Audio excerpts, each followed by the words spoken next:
उड़ीसा में cyclone yes के दौरान भी ऑक्सीजन की सप्लाई कहीं नहीं रुकी। आखिरकार क्या थी वो प्लानिंग और किन बातों का ध्यान रखा है सरकार ने जो इस तरह की बात को अचीव किया जा सका है। इस पर बात करने के लिए हमारे साथ हैं कैप्टन मिश्रा, MOS होम हैं, एनर्जी मिनिस्टर हैं। क्या किया सरकार ने कि ऑक्सीजन की सप्लाई रुकी ही नहीं? हमें एक मार्गदर्शन हमारे प्रिय मुख्यमंत्री जी से मिला कि जीवन अमूल्य है, देश के हर जनता के पास किस तरह ऑक्सीजन पहुंचे, इस दिशा में उड़ीसा सरकार ने काम किया।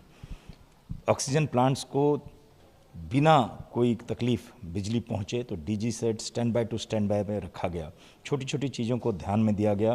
पूरा प्लांट को किस तरह विंडो खिड़कियां को भी सील की गई स्कॉच कल टेप से, और जो हमारे अधिकारी हैं वहाँ काम कर रहे थे उनके पूरे ध्यान रखा गया, और हाईवे को पूरा क्लियर रखा गया, ग्रीन कॉरिडोर बनाया गया। हमारा हाईवे पेट्रोल ये ऑक्सीजन जो गाड़ियाँ हैं उनको सुरक्षा के से आगे बढ़ाए।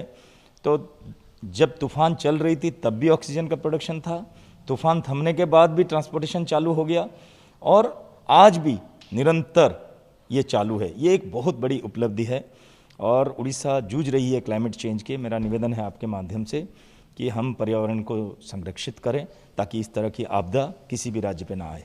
जब पर्यावरण की बात कर रहे हैं, मुझे ये बताइए कि ऑक्सीजन की सप्लाई किस तरह से बाकी राज्यों को भी लगातार जारी रही है? एयरपोर्ट के बंद होने के बावजूद किन बातों का ध्यान रखा गया है?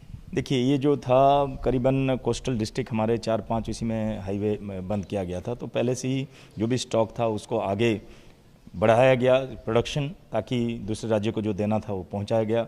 पहले से ही लेके ऑक्सीजन फिल्ड ट्रक्स हाईवे के आगे रखा गया, वहीं से सीधा हमारे जो हाईवे पेट्रोल लेके उसको आगे बढ़े। एयरपोर्ट क्लोजर के टाइम में तो एयरपोर्ट से नहीं जा पाया, लेकिन जो जितने भी पहले से ही पोजीशनिंग करके स्ट्रैटेजिकली हाईवे पे रखा गया।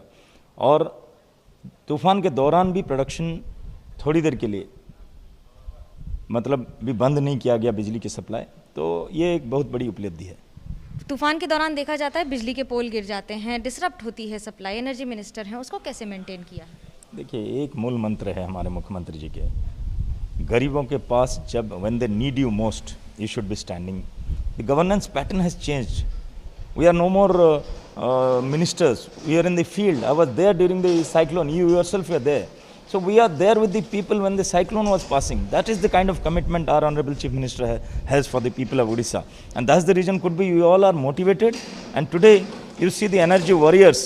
They are on the field, in the water, lifting 10 people deep water, and they are lifting a pole to restore energy. That's how within 4 hours of our failure in most of the district headquarters and hospitals, COVID hospital, हमने बिजली पहुंचाने में सक्षम हुए। ये एक बड़ी उपलब्धि राष्ट्रीय स्तर पर। कोई भी राज्य इतनी बड़ी तूफान सुपर साइक्लोन के 4 घंटे के बाद बिजली सामान्य किया है, आप उसके एग्जाम्पल दीजिए।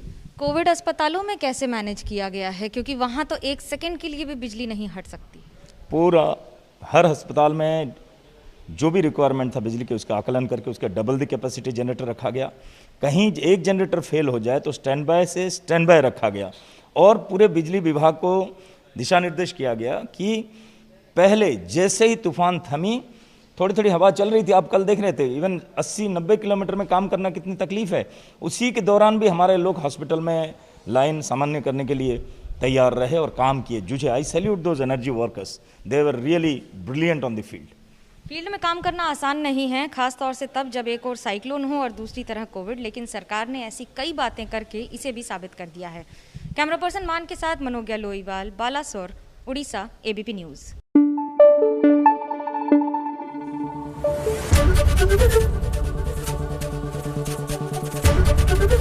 ABP न्यूज़ आपको रखे आगे।